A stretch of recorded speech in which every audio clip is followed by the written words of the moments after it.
When I was growing up, there's a lot of food that my parents made that I loved, but in lieu of them deciding to live a more gluten-free life, they've bastardized every dish.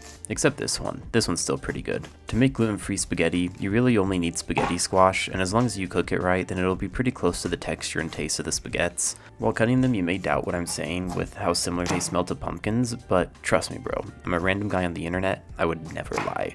Except that one time that I said gummy bears are gluten-free, that was a lie. They're pretty easy to cook, you just cut them in half, scrape out the seeds, and place them cut side down on an oven tray to bake the damn thing. It has to bake for somewhere around 30 to 45 minutes, so while you wait you can just make some of the sauce. For my family's recipe, you'll want to dice up an onion without crying. It's important not to cry as that's seen as a sign of weakness in my family, so your dish won't be accepted if you do. Next you're going to saute the onions in olive oil, preferably the non-spray kind, and you don't use butter for it either, I just didn't have enough spray. You're going to cook until they're translucent, that way they don't add much of a crunch to the sauce. After that, you'll add a bunch of minced garlic and mix while being careful not to burn it. Once it's sufficiently mixed, add a can of tomatoes, specifically the crushed, and add a shitload of Italian seasoning. While I was mixing it, I realized I accidentally made more than I was expecting, so I had to switch from a pan to a pot before continuing so I wouldn't end up spilling anything. The last few ingredients are tomato sauce and fish sauce. Once you mix all those in, you can add meatballs.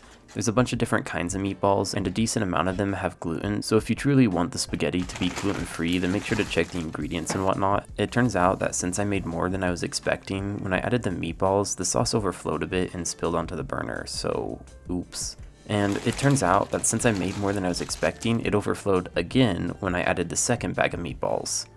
Oops. The last and final step of the spaghetti is to take the baked spaghetti squash and use the fork to scoop out the insides. The way the spaghetti squash's insides grow is similar to spaghetti strands, so it ends up coming out already looking like spaghetti. At this point in time, you may be starting to realize why it's called spaghetti squash. And yes, you're right, it's because it smells like pumpkins. After you scooped out all the spaghetti and let the sauce simmer for long enough to melt and warm up the frozen meatballs, then boom, you got them spaghettis.